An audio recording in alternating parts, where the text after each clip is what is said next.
Assalamualaikum warahmatullahi wabarakatuh. Bertemu lagi dengan Bu Ati pada mata pelajaran Tarikh Islam, melanjutkan tentang kisah Nabi Ibrahim minggu yang lalu. Ini adalah pertemuan kita yang kedua.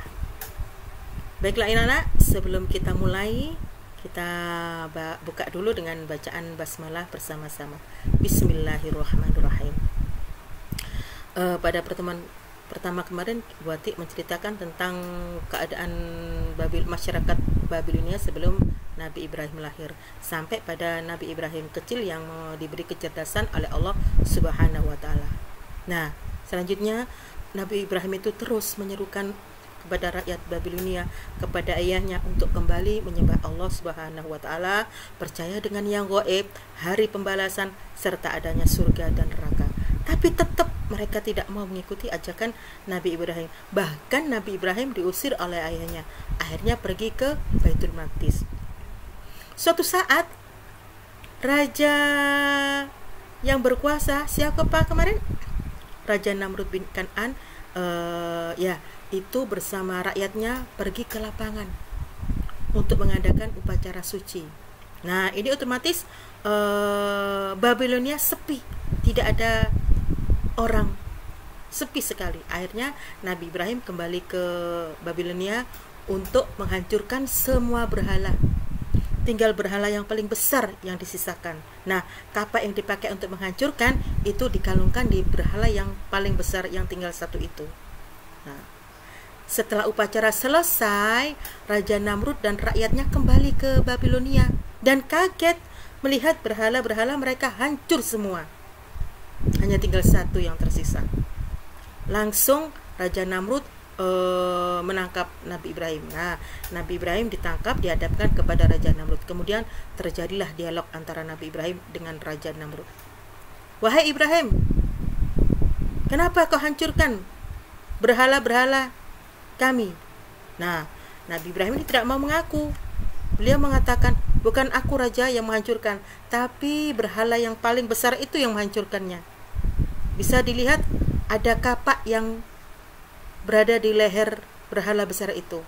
Nah, dijawab seperti ini, Raja Namrud tertawa. Mana mungkin berhala bisa menghancurkan berhala? Berhala itu tidak bisa bergerak. Ini tidak mungkin terjadi. Ini pasti kamu.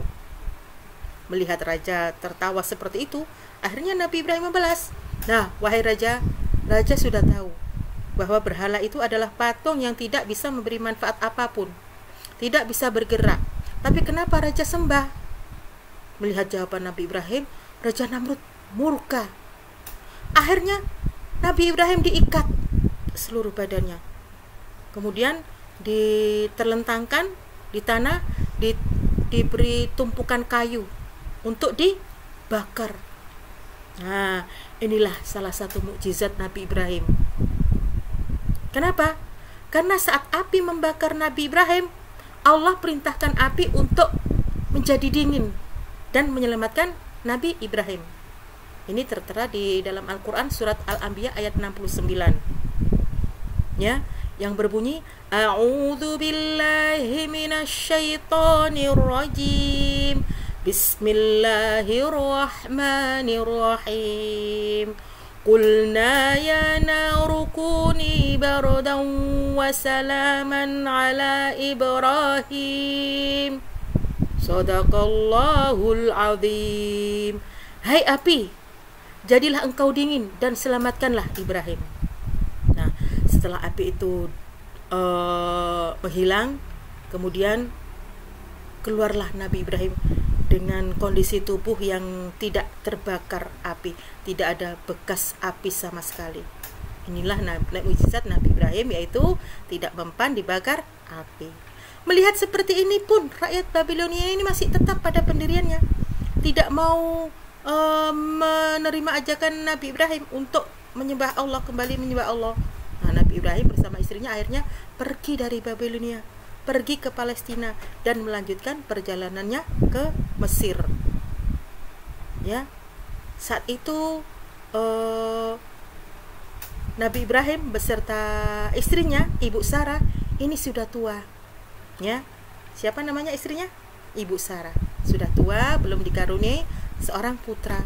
Akhirnya Ibu Sarah meminta untuk Nabi Ibrahim untuk menikah lagi dengan budak yang dihadiahkan dari Raja Mesir. Ya. Kemudian menikahlah Nabi Ibrahim dengan Ibu Hajar. Ya. Ibu Sarah ini ibu yang pertama, Ibu Hajar ibu yang kedua. Ya.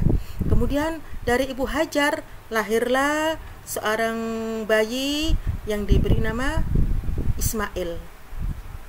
Ya. Setelah agak sekian lama, Ibu Sarah pun melahirkan seorang bayi yang diberi nama Ishak. Ya. Ini dari Ibu Hajar, ibu yang kedua, ada putranya diberi nama Ismail. Ibu Sarah juga melahirkan, diberi nama Ishak. Ya, Nabi Ibrahim mendapatkan gelar Abul Anbiya, bapaknya para nabi, karena dari Nabi Ibrahim banyak lahir-lahir para nabi dan rasul. Selain Abul Anbiya, Nabi Ibrahim juga mendapat gelar Khalilullah, nabi yang mencintai Allah. Ya.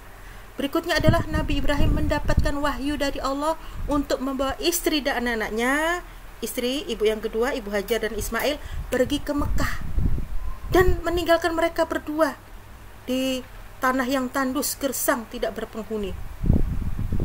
Suatu saat Ibu Hajar ini kehabisan bekal, melihat Ismail kecil yang menangis-nangis untuk meminta minum.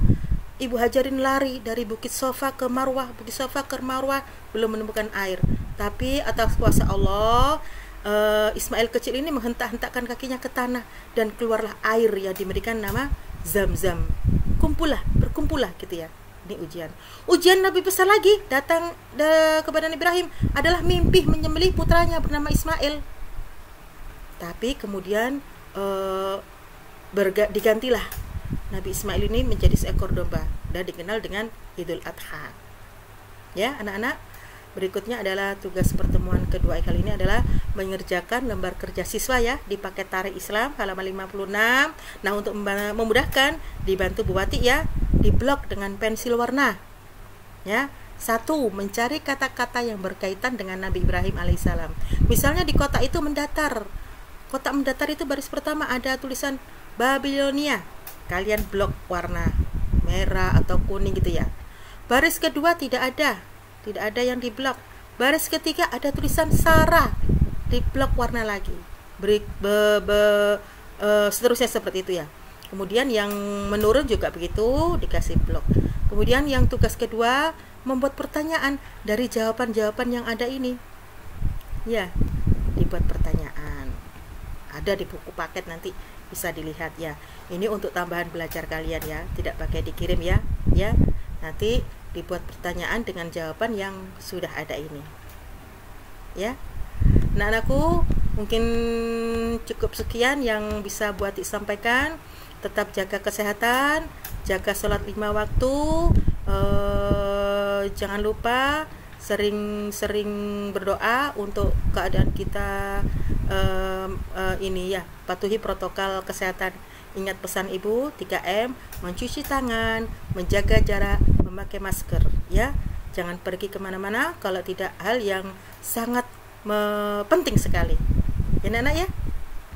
Ingat, nasrun minallah. Wassalamualaikum warahmatullahi wabarakatuh.